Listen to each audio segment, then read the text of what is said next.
Halo, apa kabar? Saatnya Anda menyimak berita Semarang bersama saya, Tia Anissa. Sejumlah berita menarik akan kami sajikan untuk Anda dan berikut 3 berita utama hari ini. Selepas Lebaran, harga sejumlah bahan pokok di pasar tradisional Kota Semarang masih tinggi. Cegah penularan penyakit mulut dan kuku meluas, pemerintah Kabupaten Semarang menutup semua pasar hewan. Jangan lewatkan menikmati sensasi mie ayam yang disajikan dengan wajan di Purworejo.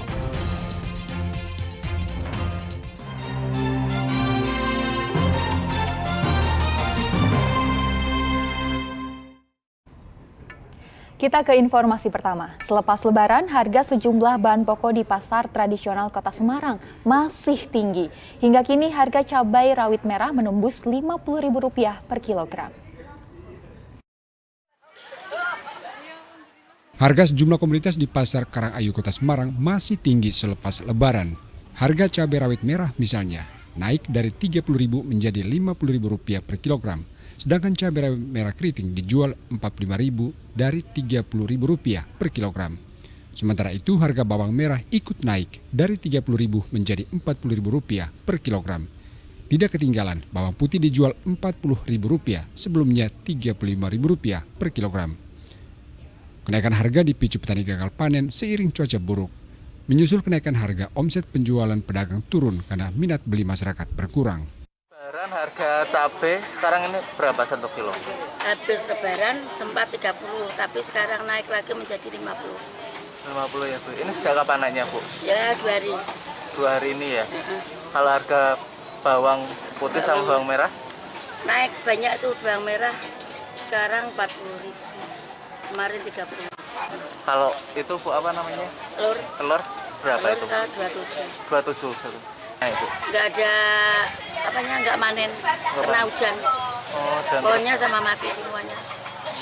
Kalau pasokannya berarti berkurang ya Bu ya? Kurang, jadi makanya mahal. Meski beberapa komoditas masih mahal selepas Lebaran, harga telur dan daging ayam berangsur turun. Saat ini telur dijual Rp27.000 per kilogram dari Rp30.000 per kilogram. Serta daging ayam dijual Rp35.000 per kilogram dari Rp45.000 per kilogram sebelum Lebaran. Ali Mustafirin melaporkan dari Kota Semarang. Truk box bermuatan air mineral terjun dan terguling di kedalaman 5 meter tepi Jalan Raya Salatiga, Karanggede, Kabupaten Semarang. Beginilah kondisi truk box berisi air mineral yang rusak parah.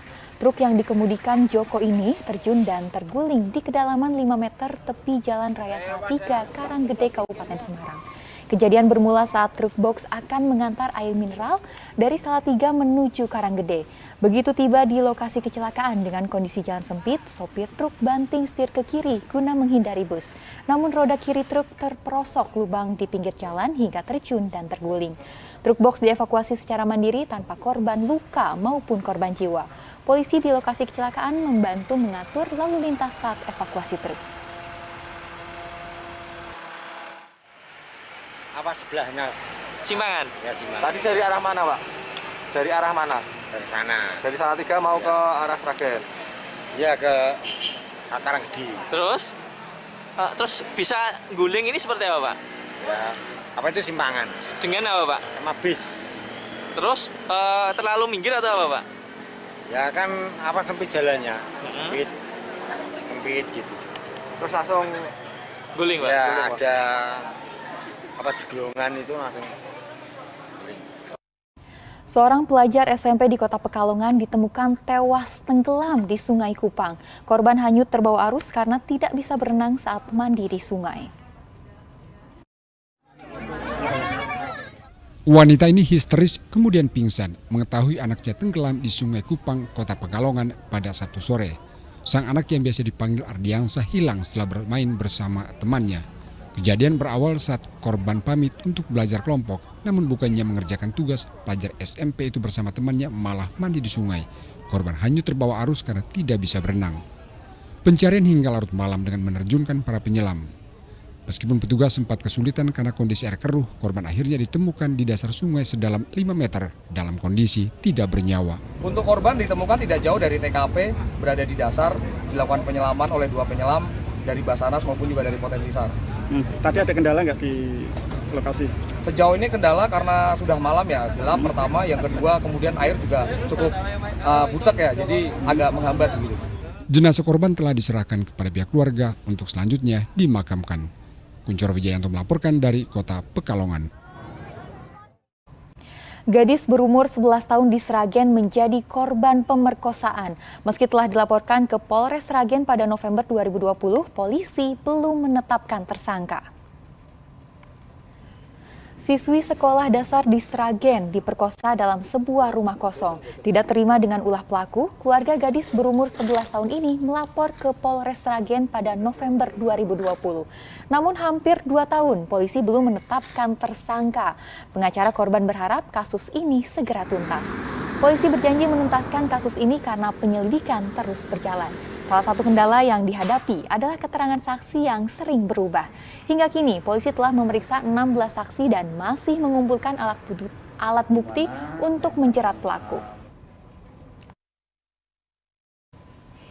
Kali ini di kepolisian, di unit PPA Sragen, anak ini pertama takut untuk diperiksa karena ini kan udah 2 tahun dan sering dipanggil untuk melakukan BAB tambahan atau misalnya klarifikasi atau misalnya gelar perkara.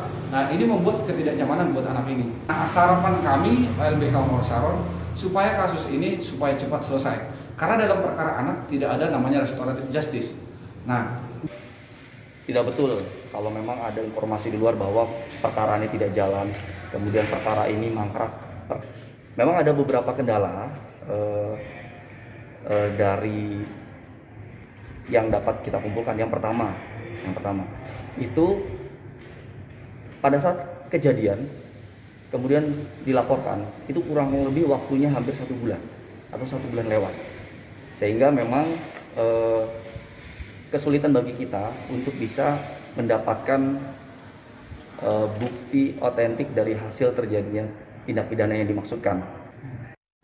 Warga Tambak Rejo, Kota Semarang tertembak airsoft gun yang diletuskan seorang anggota Polda Jawa Tengah. Korban telah menjalani operasi pengambilan peluru dan pelaku telah ditahan. Sobirin yang menjadi korban penembakan anggota Polda Jawa Tengah berinisial Bribtu RS mendapatkan perawatan di Rumah Sakit Islam Sultan Agung Semarang.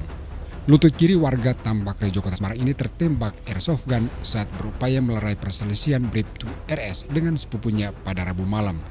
Karena tidak tahu, polisi yang bertugas di Direktorat Reserse Narkoba itu membawa senjata. Korban telah menjalani operasi pengambilan peluru, sedangkan pelaku telah ditahan. Itu tanpa sengaja meletuskan senjata, kemudian kena kaki dari saudara S. Saat ini saudara S sudah dibawa ke rumah sakit dan kondisinya bagus, stabil, dan yang bersangkutan BPSY itu saat ini diperiksa oleh Propam Polda Jateng. Hingga kini petugas Propam Polda Jawa Tengah masih mengusut asal mula pelaku mendapatkan airsoft gun. Agus Hermanto melaporkan dari Kota Semarang.